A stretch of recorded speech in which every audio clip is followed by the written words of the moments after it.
নমস্কার বন্ধুরা, welcome to eternal Deepak sports. আর আজকের এই ভিডিওতে আমরা রোববারের খেলাড্ডায় গৌতমের সাথে আছি।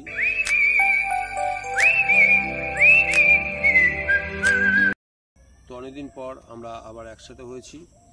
তো আজকে বিভিন্ন বিষয়গুলো নিয়ে আলোচনা করব, যার মধ্যে অন্যতম হচ্ছে মোহনবাগানের ড্রেসিং রুম এই মুহূর্তে সেখানকার ওয়েদারটা কীরকম সেটা নিয়ে আমরা আলোচনা করব আর বোঝার চেষ্টা করব ঠিক মোহনবাগানের অন্দরমহলে কী চলছে। পাশাপাশি আমরা আলোচনা করব যে সামনে মোহনবাগানের সেপাহান ম্যাচ, সেই ম্যাচের প্রস্তুতিতে এই মুহূর্তে মোহনবাগান কোচ কী ধরনের প্র্যাকটিস করছে বা তার স্ট্র্যাটেজি কী সেটা নিয়ে আমরা আলোচনা করব। এবং আজকে একটা বিশেষ আলোচনা রাখবো সবার শেষে, সেটা হচ্ছে আমরা একটু আন্তর্জাতিক ফুটবল নিয়েও একটু আলোচনা করব, যেখানে আমরা বিশেষত তোমরা হয়তো জেনেছো ইদানিং যে ফিফা র্যাঙ্কিংয়ের চেঞ্জ এসেছে, সেই চেঞ্জ এসে কী ধরনের উত্থান পতন হয়েছে সেই বিষয়টি নিয়ে আলোচনা হবে। ভারতের র্যাঙ্ক বাড়লো না কমলো, 1 নম্বরে কে ছিল সে কি 1 নম্বরই আছে, এবং কে 1 নম্বর 2 নম্বর 3 নম্বর সেই বিষয়টা নিয়ে যেমন আলোচনা করব, আরও অনেক বিষয় নিয়ে আলোচনা করবো। আমাদের সঙ্গে থাকো, ভিডিওটি দেখতে থাকো প্রথম থেকে শেষ পর্যন্ত। তো প্রথম যে বিষয়টি নিয়ে আমরা আলোচনা করবো সেটা হচ্ছে মোহনবাগানের ড্রেসিং রুম। এই মুহূর্তে মোহনবাগান ড্রেসিং রুমের কন্ডিশন কী গৌতম? হ্যাঁ, মোহনবাগানের ড্রেসিং রুম একটা বড় প্রশ্ন যাকে নিয়ে, অর্থাৎ দিমিকে নিয়ে। এর আগে দিমিকে নিয়ে ভিডিও করা হয়েছে, তাও প্রশ্নটা থেকে যাচ্ছে এই কারণে, দিনের পর দিন যে ছেলেটাকে, ফর্মে থাকা ছেলেটাকে দিনের পর দিন বসিয়ে রেখে 5 মিনিট 10 মিনিট করে 15 মিনিট করে খেলার সুযোগ দিত, এখন তো দেখছি সেই সুযোগটাও জুটছে না। তাহলে কি দিমির সাথে মলিনার কোনো ফাটল তৈরি হয়েছে সম্পর্কের? এটা দর্শকরা বলবেই, তাই তো? অবশ্যই বলার মতোই বিষয়, কারণ এটা বলতে গেলে বুঝতে গেলে কোনো ফুটবল বিশেষজ্ঞ তো হতে লাগে না। তো এটা একটা বড় প্রশ্ন। আর যদি ফাটল থেকে থাকে, ফাটল যদি হয়ে থাকে, সে ফাটল মেরামত করছে না কেন এখনো ম্যানেজমেন্ট? এখনো চুপ করে বসে কেন? আলটিমেটলি ক্ষতি হচ্ছে মোহনবাগানের। এখন খেলাটা যেহেতু ইন্টারন্যাশনাল পর্যায়ে, এফসি ইন্টারন্যাশনাল পর্যায়ে চলে গেছে, দেশেরও ক্ষতি হচ্ছে। ইয়েস, একদম ঠিক। তাহলে এটা নিয়ে সমস্যার সমাধান কি করে সম্ভব বলে তোর মনে হয়?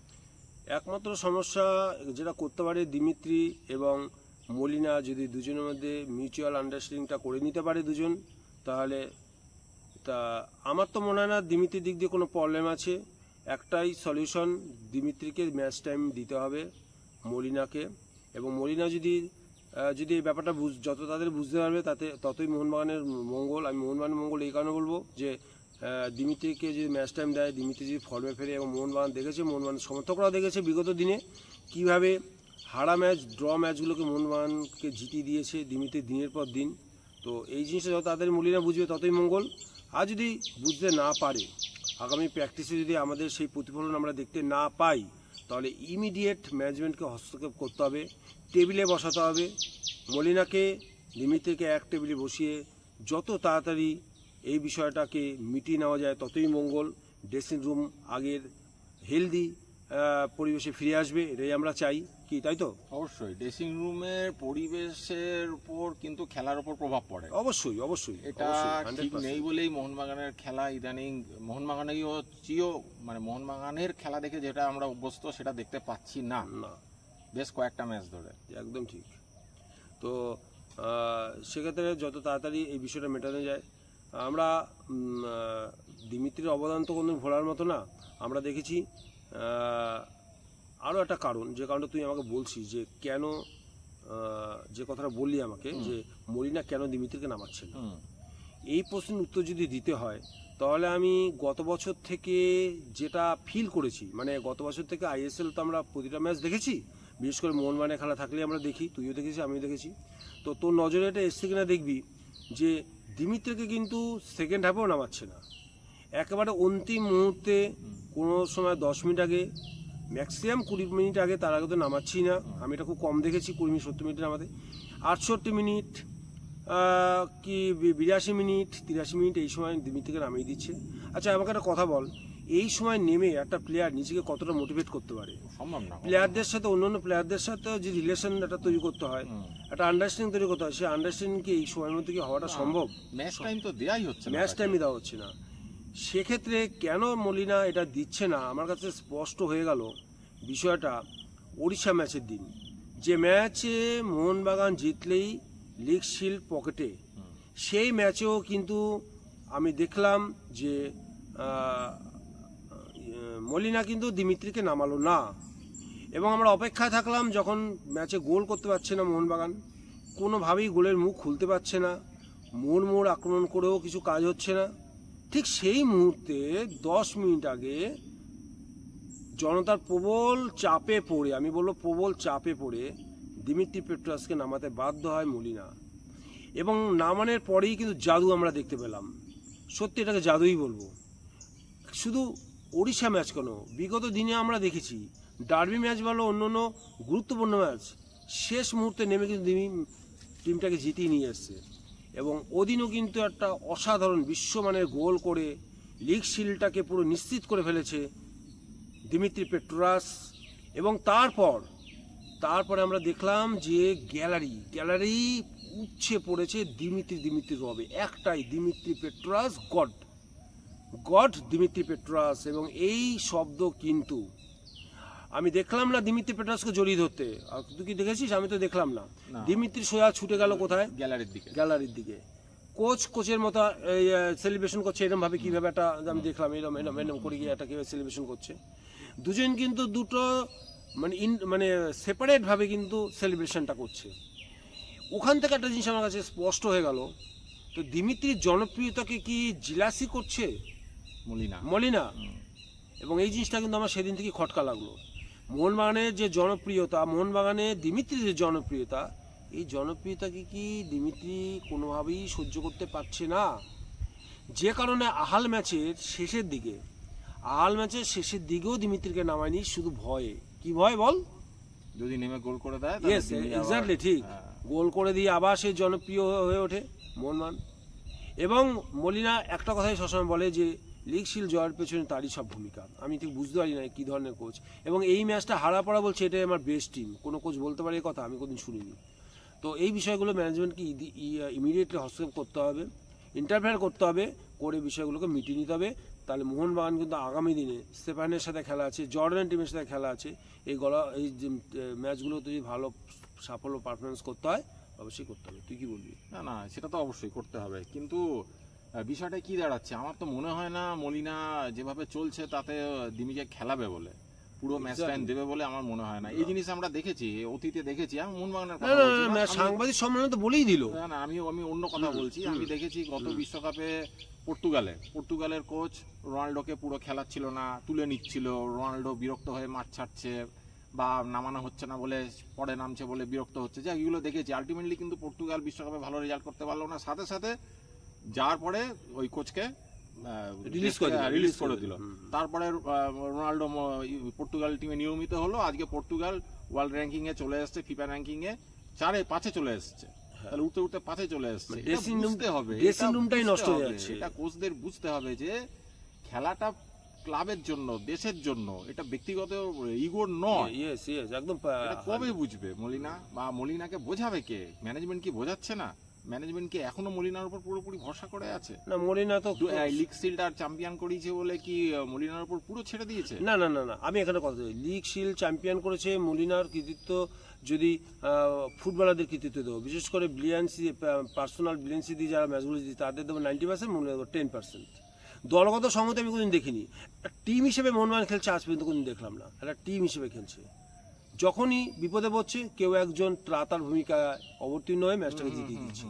কিন্তু একটা টিম টিসে যে খেলাটা আমরা মুম্বাই সিটি এফসিকে দেখি, যেটা আমরা গোয়াকে দেখি, ঠিক আছে, ওই লেভেলে ফুটবল কিন্তু মোহনবাগান কোনদিন খেলেনি। আমি অনেস্টলি বলছি, এটা 100% আমার পুরো আমার ইন্টারনাল আমার কথা এটা, কিংবা অনেকে হয়তো ফিল করবে, দলটাকে কিন্তু এক সূত্রে গাঁথতে পারিনি। আমি দেখবে রাঁধুনিকে তুমি বিরিয়ানির মশলা দিয়েছো, সে চচ্চড়ি বানিয়ে দিচ্ছে। আবার অনেককে দেখবে চচ্চড়ি মশলা দিচ্ছ, একটা অসাধারণ একটা আইটেম তৈরি করে দিল। সেই ধরনের কোচ নয়, সেই ধরনের কোচ আমরা দেখেছি। জামশেদপুরের ওই টিমটাকে ভাঙাচোরা একটা টিম, সেই টিমটাকে কত সুন্দর খেলালো। আবাসকে ধরো না, আবাস ধরো, টিম গেম তৈরি করা, একটা টিম গেম তৈরি করা, সেটা মলিনার ভেতর ঠিক আছে। খালিদকে মোহনবাগান প্লেয়ার ছাড়লো না, তাতে কি খালিদকে কেঁদে দিল? ওই দিয়েই সে কিন্তু ইন্ডিয়ানকে যতটা পেরেছে সম্মান এনে দিয়েছে। তার কারণ একটা টিম হিসাবে খেলতে পেরেছে। তুমি ছাড়লে না, তুমি ইন্ডিয়া ক্যাম্পে কোনো প্লেয়ার ছাড়লে না, কি করবে না আহলের সাথে নাকি বেটার পারফরমেন্স করবে, সেই বেটার পারফরমেন্সে এই হার। আচ্ছা ঠিক আছে, লোক মানে ম্যাচ হারে যেতে এটা আমরা জানি, কিন্তু এইভাবে তুই তো ইচ্ছা করে হারা। 6 জন অপশন যখন বিদেশি নামানোর আছে, তুমি 6 জনকে নামালে না। এটা তো আইএসএল না যে 4 জনের বেশি খেলাতে হ্যাঁ, পারবে না, তুমি কোনো তো সেখানে 6 জনের জায়গায় 3 জন বাধ্যবাধকতা নেই। 4 জনকে খেলিয়ে তা ওদেরকে অল্টারনেট করতো, সেখানে 3 জন 6 জনকে অপশনে যেখানে নামানো যায় সেখানে 3 জনকে নামিয়ে সন্দেহজনক ঠেকছে। তুমি যখন আইএসএল 2-তে তুমি আজকে তো বলেনি যে তুমি আইএসএল 2 আজকে চান্স পেয়েছো, যেদিন থেকে লিগ শিল্ড চ্যাম্পিয়ন হচ্ছে সেদিন থেকে তুমি আইএসএল চান্স পেলো। তো তাই যদি হয় তাহলে তুমি তখন থেকে কেন প্ল্যান করলে না, প্রি প্ল্যান তখন কেন করলে না? তুমি তখনই রবসানকে কেন সই করালে না? কিসের জন্য বসে রইল রবসানকে নিয়ে? সে প্লেয়ারটাকে একটা মোষের মতো চেয়ারা করে এসেছে ব্রাজিল থেকে। প্লেয়ারটার তো স্কিল আছে, কিন্তু কন্ডিশনের ফিরতে তো এখনও 2 মাস। আমি বলে দিচ্ছি, রবসানের যা চেহারা আমি দেখলাম, ওকে যদি কন্ডিশনে ফিরতে এখনও 2 মাস। আর প্রতিটা দিমিত্রি থেকে শুরু করে প্রতিটা অজি প্লেয়ার, তুমি দেখেছো ম্যাকলারেন পেটের চর্বি দেখেছিস চর্বি? এই চর্বি ঝরাতে তো আরও 1 মাস লাগবে। তো মোহনবাগান ম্যানেজমেন্টের দোষ, মলিনা নিজেও দেরি করে এসছে, তাকেও টেনে আনতে পারেনি ম্যানেজমেন্ট। সিজন অনেক আগে শুরু করা উচিত ছিল। এই মলিনার প্রসঙ্গে আমার ইন্ডিয়ান ক্রিকেটের একটা কথা মনে পড়ছে, তুই একমত হবি কিনা জানি না, তোর মনে আছে হয়তো চ্যাপেলকে যখন ইন্ডিয়ার কোচ করা হলো, তখন ও সৌরভের খেলা নষ্ট করলো, একদম 100% খেলা নষ্ট করলো, দ্রাবিড়কে ক্যাপ্টেন্সি করলো, করে নিয়ে প্লেয়ার গুলোকে কিন্তু আলটিমেটলি ও ইন্ডিয়ান ক্রিকেটটাকে মানে মাঠের বাইরে করে দিল, প্রত্যেকটা প্লেয়ারকে ইন্ডিয়ান ক্রিকেটকে একটা ধ্বংসের জায়গায় নিয়ে গেল। যখন বুঝলো তখন তাড়ালো, তারপর আবার উঠলো ইন্ডিয়া, চ্যাপেলকে হাঁটাতে হলো। তা আমার তো মনে হচ্ছে মলিনাও তাই করছে। এখন তুই আহাল ম্যাচ হারলি মানে আমাদের ইন্ডিয়ার র্যাঙ্ক তো আরো পিছিয়ে গেল। তারপরে তোমার মুখে হাসি 133 থেকে 134 হয়ে গেল। হ্যাঁ, তারপর তোমার মুখে হাসি কি করে? তাই তো তুমি কি করে সাংবাদিক সম্মেলন বলে এটাই আমার বেস্ট টিম, তুমি কি করে সাংবাদিক সম্মেলন বলে এটাই আমার বেস্ট টিম, ফার্স্ট 11 যারা ভালো খেলবে তাদের নামিয়েছি, তুমি এত বড় বিশ্বকাপ হয়ে গেলে। ভাই মোহনবাগানে অনেক কোচ দেখেছি, অমল দত্তর কথা আমি কোনদিন ভুলবো না, ঠিক আছে? সৃষ্টি আছে, ক্রিয়েশন আছে, আমি এই মলিনার ভিতরে কোনো ক্রিয়েশন দেখিনি। সুতরাং তুই যেটা বললি চ্যাপেলকে যেমন হাঁটার পরে ইন্ডিয়ার টিম দাঁড়িয়ে গেল, ইমিডিয়েটলি মলিনাকে একটাই সলিউশন, ভাই চেঞ্জ করো। তুমি বড় মাপের কোচ, অনেক দল পাবে, বেরিয়ে যাও, ইন্ডিয়ান কোচ দেখো, সঞ্জয় সেনকে দেখো, অসুবিধা কি আছে? খালি যদি পারে তা সঞ্জয় সেন কেন পারে? মোহনবাগানের এই খেলা আমরা দেখতে চাইছি না। মোহনবাগান খেলবে মোহনবাগান উচিত, যেটা প্রথম থেকে জিতলেই হবে না, বিপক্ষকে নাস্তানাবুদ করে দিতে খেলার মধ্যে একটা, কারণ তোমাকে সব রসদ দেওয়া হয়েছে, সব রকম পজিশন দেওয়া হয়েছে, তোমাকে মেহতাব সিংকে তুলে দেওয়া হয়েছে, টেক্সামকে তুলে দেওয়া হয়েছে। তুমি কি দেখলে রবসানের ভিতরে একটা প্রপার সিডিএম না নিয়ে, ভালো মশলা নিয়ে এই খেলা ভাবতে পারছি না, মানে ভালো রাঁধুনি না, বোঝাই যাচ্ছে। তো এই নিয়ে আর আমরা কথা বাড়াচ্ছি না। যে বিষয়টা আমরা দ্বিতীয় পর্যায়ে দেখেছি সেটা হচ্ছে যে বিশ্ব ফুটবলে কিন্তু একটা উথাল পাথাল হয়ে গেছে। র্যাঙ্কিং নতুন করে পাবলিশ করা হয়েছে, যেখানে দেখা যাচ্ছে, আমি গৌতমের কাছে পরিসংখ্যান জানবো এই মুহূর্তে টপে কে রয়েছে। হ্যাঁ, এই মুহূর্তে টপে আর্জেন্টিনা ছিল, নতুন র্যাঙ্কিং এ স্পেন উঠে এসছে 1-এ, আর্জেন্টিনা 3-এ নেমে গেছে, ফ্রান্স যথারীতি 2 নম্বর পজিশনটা ধরে রেখেছে। এটা একটা বড় চেঞ্জ, 1 থেকে 3-এ, 3 থেকে 1-এ। আচ্ছা, 11 বছর পরে স্পেন জায়গাটা ফিরে পেয়েছে, 1 নম্বর জায়গাটা। আর্জেন্টিনা 2023-এর মাঝামাঝি থেকে এখনো অব্দি 1-এ ছিল, 3-এ নেমে গেছে। তার কারণ আছে, এছাড়া 4-এ ইংল্যান্ড, 5-এ পর্তুগাল উঠে এসছে। আচ্ছা, এটা একটা ভালো ঘটনা রোনাল্ডোর ভক্তদের কাছে। পর্তুগাল উঠে এসছে 5-এ, ব্রাজিল 6 চলে গেছে। কারণ আছে, ব্রাজিল আর আর্জেন্টিনা এই দুটো টিম ওয়ার্ল্ড কাপে কোয়ালিফাই করে যাওয়াতে পরবর্তী যে ম্যাচগুলো, সেই ম্যাচগুলোতে ওরা অতটা মানে কি বলবো, মানে মেন প্লেয়ারদের নামায়নি বা সেভাবে খেলেওনি, অতটা মানে কি বলবো, অত গুরুত্বপূর্ণ, অত ইম্পর্টেন্স দেয়নি। সেটা তো একটা আছে। প্লাস বলিভিয়াতে খেলা হলো, বলিভিয়া অনেক উঁচুতে, জানি আমরা সবাই, অত উঁচুতে খেলা খেলতেও কষ্ট, মানে ওদের সঙ্গে অ্যাডাপ্টেশন হয়, এটা আছে। ওরা বিভিন্ন কারণ আছে, এই কারণগুলোর জন্য ওরা এক ধাপ করে নেমে গেছে, ছোট টিমগুলোর সাথে হেরে এটা নেমে গেছে, র্যাঙ্কিংটা নেমে গেছে। তো ঠিক আছে, স্পেন 1-এ এসছে, খুবই ভালো খবর। স্পেনের যা এখন পারফরমেন্স, তাতে 1-এ থাকারই মতোই। তো আগামী দিনে আমরা বিশ্বকাপ নিয়েও ভিডিও করব, সেটা আজকে একটা শুভ সূচনা করে দিলাম যে আমরা রোববার দিন এই আমাদের ডোমেস্টিক ফুটবল নিয়ে আলোচনা করতে করতে তার ফাঁকে বা শেষ পর্যায়ে আমরা ওয়ার্ল্ড ফুটবল নিয়েও একটা ডিসকাস রাখবো, এবং সেটা আজকে স্টার্ট করলাম। তো যেখানে আর্জেন্টিনার প্রচুর ভক্ত আছে, যারা একটু সত্যি মনটা খারাপ হয়ে গেল, 1 থেকে তারা 3 চলে গেল। ব্রাজিলের সেরকম মন খারাপ হওয়ার কিছু নেই, 5 থেকে 6 নেমেছে, এমন কিছু না।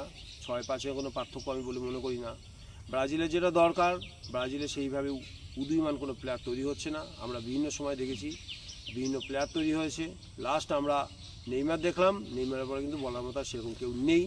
সুতরাং ব্রাজিলের সেই গরিমা কিন্তু আস্তে আস্তে কিন্তু অস্তমিত, এবং সেই জায়গাটায় এবছর আমার যেটা মনে হয় গৌতম, আমি একটু যখন আলোচনা করছি একটু আলোচনা করি, এবছর বিশ্বকাপে এত আগের থেকে বলাটা ঠিক না, তাও বলছি যে ল্যাটিন আমেরিকা আর ইউরোপ, এসে কথা বাদ দাও, এসে এখনও বিশ্বকাপ পেতে দেরি আছে। এই দুটো দেশের মধ্যে কার চান্সটা? এই দুটো মহাদেশের মধ্যে আমার মনে হয় ইউরোপ এই মুহূর্তে এগিয়ে গেছে, কারণ ল্যাটিন আমেরিকা বলতে তো আর্জেন্টিনা, ব্রাজিল। ব্রাজিলে তুই যেটা বললি সেরকম বড় মাপের উঁচু মাপের প্লেয়ার এই মুহূর্তে নেই যারা কাউকে আমি দেখছি চেঞ্জ করে দিতে পারে খেলাটা। আর্জেন্টিনার মেসি আশা করি খেলবে না বিশ্বকাপ, কিন্তু সেই পারফরমেন্স পাবো বলে আশা করছি না, কারণ একটা বয়সের ছাপ পড়ে গেছে। আর দ্বিতীয় মেসি বলে অনেককেই তৈরি করা হয়েছে, কিন্তু তারা কেউই তার ধারে কাছে। দ্বিতীয় ব্যাপারটা আমি কোনোদিনই ক্লিক করতে দেখিনি, যে কোনো ব্যাপারই। দ্বিতীয় গাভাস্কার বলো, দ্বিতীয় রোনাল্ডো বলো, আমি সেকেন্ড ওই একই জিনিস কোনদিন সেই আগের মতো হয় না, সেটা হয় না কখনোই। ঠিক আছে, তাকে দ্বিতীয় না বলে তার যে নামটা আছে সেটাই বলো, সেটাই ঘটনা। সেই হিসেবে বলতে গেলে আমার মনে হয় স্পেন, ফ্রান্স এরা একটু এগিয়ে গেছে।